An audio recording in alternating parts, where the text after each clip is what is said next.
Welcome back to another video. Today we're going to be talking all about fall walleye fishing. We're going to be hopping in the boat with Tom Huynh, who's been absolutely lighting it up on the professional walleye circuits, whether that's the NWT, the AIM circuit, the Master Walleye circuit, all the above. He's been doing really well, and he hasn't even been fishing walleyes for that long, and he was able to jump in and have a lot of success. He's a really cool and interesting success story, and this is the first time that we're actually shooting a video with him here for Northland. So he's gonna share some really cool tips, and we're gonna catch a bunch of fish for you in this one.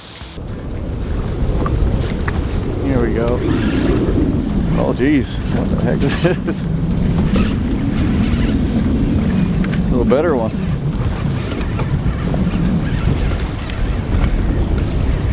So yeah, basically in the, it's below freezing temperatures last night, and just working this tungsten over these flats really slow. A little better. So yeah, we just got this one in. It's a nice one. But yeah, we're using leeches today. Well, we're using a combination of leeches and crawlers, really, because you know, up here in Minnesota, a lot of you guys like to use live bait, and but just wanted to show you, like, the common knowledge is we're using minnows this time of year. We're supposed to, but they're just not hitting them. And so me being a tournament angler, you know, I'm hoarding leeches as much as I can through the year and keeping them alive. And for some reason, this water temp is in the low 50s right now, but we're still able to be catching these. They're eating leeches really well, and crawlers. So, you know, just keep your options open, and just get out there and fish. And you know, we used to think we knew everything about this sport, but I mean, we don't. I'm learning stuff all the time, and leeches are supposed to be a thing in July, but you know, not anymore. Keep them in your boat. Well, I think the interesting thing is too, is the fish are positioned here almost like waiting for the bait. Maybe the minnows just aren't here yet. So if that's lake shiners or smelt or cisco's or whatever that forage base is, like on your body of water, they just haven't grouped up and shown up that way yet. Now I promise, with that frost that we had last night, that's coming. Yeah. But for now, we're not going to try to pound square pegs in round holes. Like, if they want to eat the leeches, yeah, exactly, let them eat the leeches. Yeah, and they're chomping them, and you're right. So this spot we're fishing here, this flat, there will be a lot of bait pull in here in the fall, and so they will come in here and just start eating those like crazy. And when that red tail bite does start happening, it's awesome. Yeah, they're out there to kill them. So hey, but until then, like, we'll catch them on what, you know, we'll just keep doing more of what's working. Exactly, we got to catch fish. Now Tom is a really big fan of the new tungsten jigs that Northland has coming out for the 2023 season, and he likes to use the short shank a ton and the long shank a little bit as well, but he likes to use them in different situations, so he's going to explain that a little bit right now. With these short shank tungstens too, the reason I like short shank hooks, well, a lot of guys have asked me many times, they're like, you know, I'm so used to using long shanks and stuff like that, but for me, when I'm using live bait, whether it's leeches or minnows or anything like that, the reason I personally prefer short shank ones is for the fact that I believe the less hook that you have sticking out here, the less the fish to see. And so when I'm using a long shank tungsten, which Northland has out also as well, so you can use crawlers or plastics on those, and it's hiding most of this the shank of this hook. So for me, the short shank is the way to go with live bait. What about with crawlers?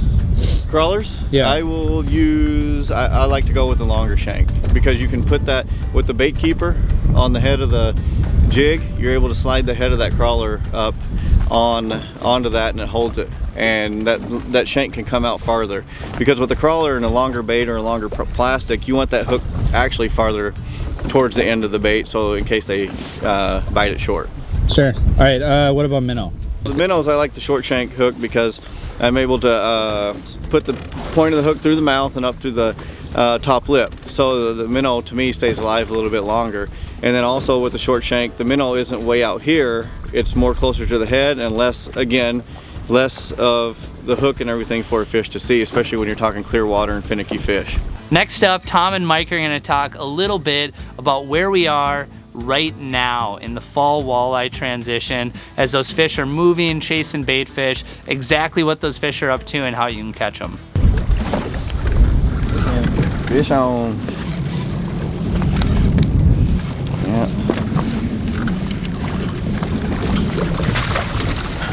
fish. Kind of loaded up around here, aren't they? Yeah, they are. Just scattered, but loaded. And you see that hook again. It's perfect. Like right in the top of the mouth.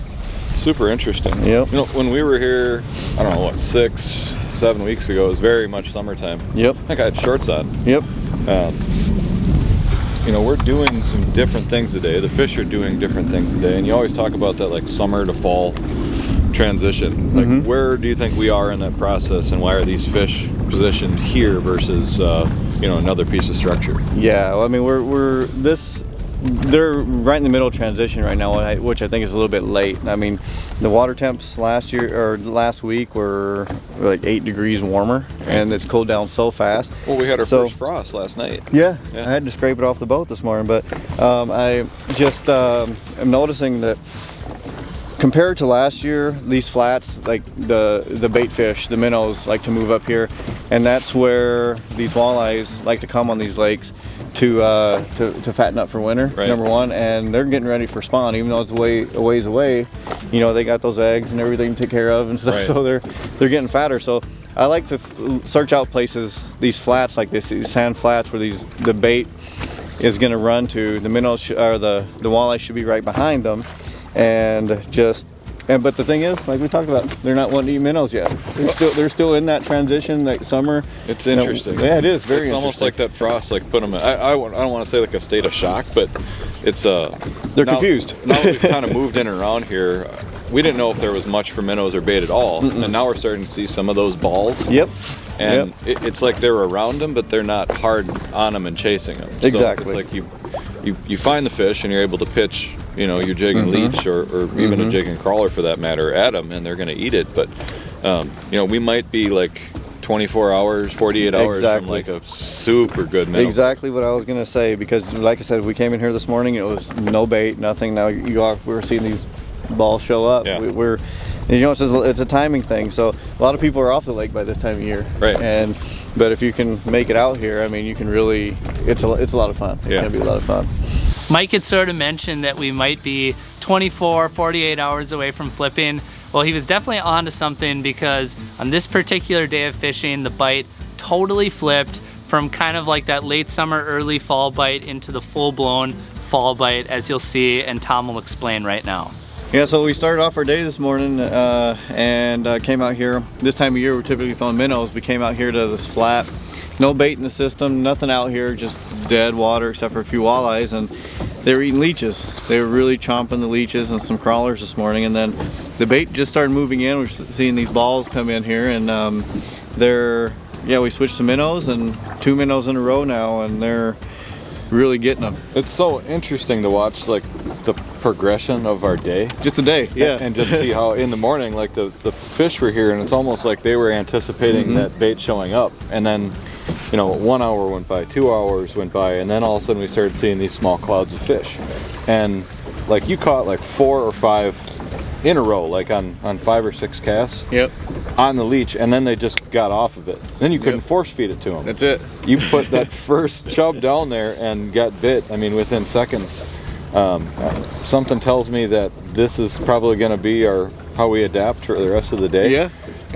But hey, I mean, if that's what they're going to move to and that's what they're going to eat, that's what it looks like we're seeing around us in the water. Like, these are the conditions that the lake has changed to. So yeah, I mean, you got to fish the time, you got to fish the conditions, and that's how quick it can change. Absolutely. Next up, Tom is going to hook up with one of the better fish that we encountered on this short but action-packed outing.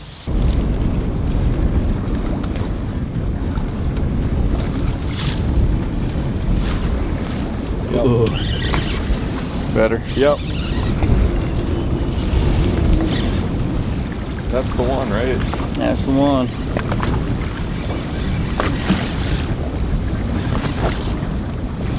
Ooh.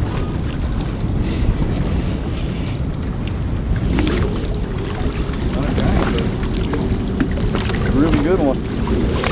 There we go. Yeah. Now we got something to build on, right? Yeah. Look at that. Nice fish. Thanks, you found them. I'll drive, you just get your bait ready. We'll prep this thing the right way, and you just step in. And my tournament season starts in March. So, so Mike, I noticed Tom ran out of black jigs. What's up with that? Well, so well, you the know, black and green pumpkin's coming out. Sure, black and green pumpkin. We've got all these different colors, right? Yeah. Tom likes what Tom likes, so personal preference counts for a lot. You know, the entire load of all this stuff, short shank, long shank, it's all coming. It's all going to be here and be available in the spring. However, when you run out of the one you want, the one right next to it is the next best option, right? Yeah. Yeah. Sitting there, tie it on. Let's see that beauty. Nice fish. Yeah, thanks. Cool. Really nice. Now Tom is really efficient with forward-facing sonar. Anybody that fishes against him on the Pro Tour knows that. And what was really cool about this bite on this particular day is the fact that it really started to heat up into that afternoon period when they started to chomp on minnows, and Tom was flipping the bait out to fish that were anywhere from like 10 to 50 feet away, and we were fishing in just 10 feet of water. Oh, he came all the way over here. Came towards the boat. Flipper? Yeah.